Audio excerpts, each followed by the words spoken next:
എല്ലാവർക്കും അബിബന്റെ ബ്ലോഗ്സിലേക്ക് സ്വാഗതം. ഇതാണ് ഞങ്ങൾ ഉണ്ടാക്കിയ പച്ചമാങ്ങ ഐസ്ക്രീം. ചൂട് കാലത്ത് കഴിക്കാൻ ഇത് വളരെ നല്ലതാണ്.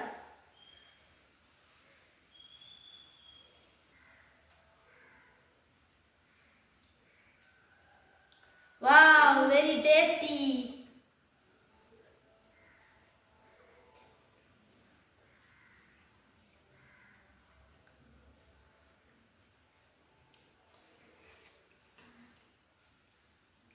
Tasty.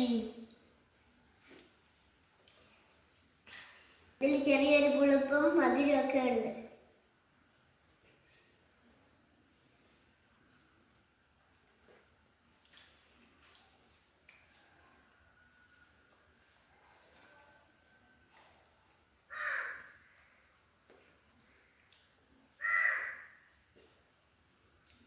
കെമിക്കൽസ് ഒന്നും ആഡ് ചെയ്ത് നമുക്ക് വളരെ ശുദ്ധമായ ഐസ്ക്രീം